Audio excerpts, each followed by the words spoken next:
overwhelming, but also that's a big sword, right? And I know we talk about Cloud Sword being big a lot, but against a character like Fox who wants to overwhelm you, it does make a big difference. Of course, but I believe we're probably going to start on the classic PS2, or else would you start? And charge limit, why wouldn't you at this point? Limit, of course, having such a strong effect on your attributes, because you move faster, your specials, of course, become really strong, to say the least, and your recovery gets better. Absolutely. And right now, just the dash attack, finding some pressure with that 2-frame. Cloud kind of got the Mario syndrome on that down tilt, so just very active hitbox to test with. The speed of Fox can be too much. Limit online, though, allows you to increase those attributes and speed up just a little bit in the first game. Yeah, and one of the main issues with this general matchup as Fox is trying to recover can be a bit challenging. And you have to get creative. Like going above the stage, that's definitely creative. You get some pressure off, and you actually do hit MINTOS. Can't shield that one for that long. Speaking of hitting shield, right, the cross slash just poking right on through it. Unfortunately, Fox being able to mix up his small speed so well allows you to find a reversal. Not going to find the kill, though. Good DI from MINTOS to hold on to that stock. But the up smash on reaction to neutral get up. You can't neutral get up against Monster. A lot of players, I've been seeing like the jump air immediate air dodge down. It's a mix-up, which on paper seems good, but if the players are staring at you, you're stuck in so much end-like from the air dodge itself that they have the world to react to it. That was interesting going for the F smash there with the platform position. And Fox thrives a lot on platform textures off his extensions, but we're not really seeing 5X go for it at all. We're seeing him try to stay grounded, go low every time. He hasn't mixed up his angles either, and that time, for the predictability, MINTOS really made him pay. Yeah, and just due to the Fox's general shape of his body when he covers his up B, it can be a bit easy if you have those poke tools, like you just said. You got to get a little bit creative, and going directly in the same angle each time is not how you do it. Yeah, and just getting lined up. Missed the first one, but second time, third time's the charm. Locked them both up, and MINTOS taking game one, well, 1-0. And remember, for the folks at home just tuning in, this whole bracket is best of 5, so we are going to see time for 5X to adapt. But what do you think we need to see out of them to actually make the adjustments? Because it felt like they got off to a fast start and had some moments of brilliance, but just couldn't keep those advantage states going. It was mostly, yeah, just that. Couldn't keep the advantage states going, which we saw some starts of combos, but we couldn't find any big finalization of damage.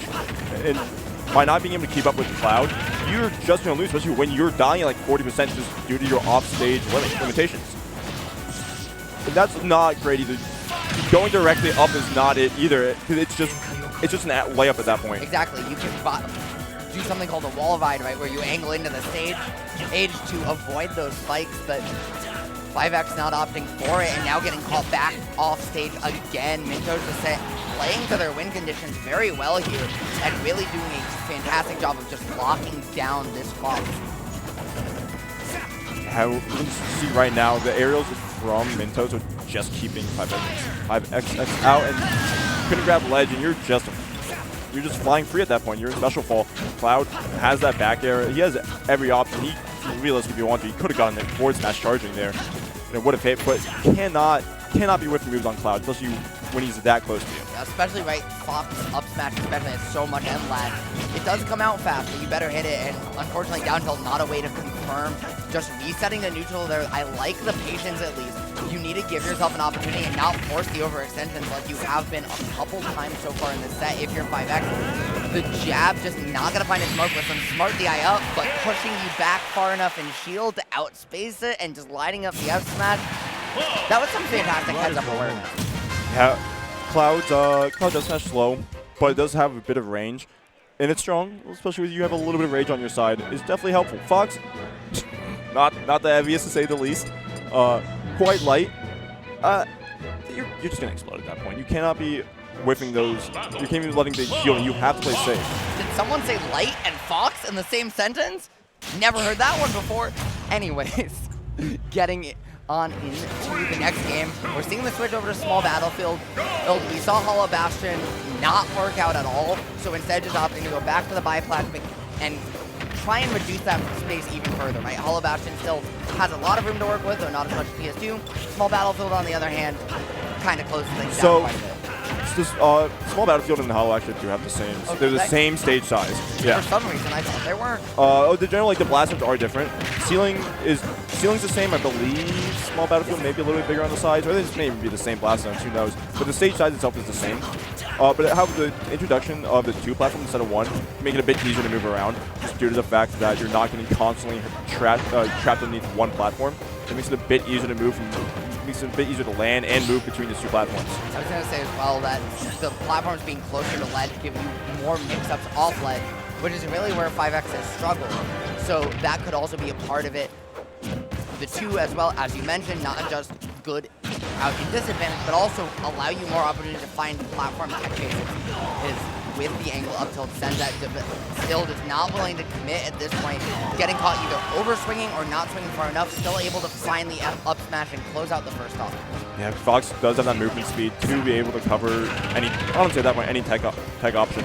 And that up smash does clip on that ledge. That actually could just give me the stock. But they saved them. He could have wall rode into the stage once again, but this time still not learning from his mistakes, not going to get punished with a spike, but going to give his opponent a surmountable lead rather than an insurmountable one, and now that stock Nick entirely gone.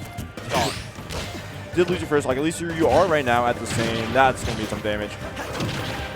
This is actually the stock. You lost your jump somewhere there? Yep. Pretty sure. And that was what 5X had the opportunity to do to MINTOS, right? But MINTOS capitalized and 5X didn't, and really that's been the story of the set more than anything.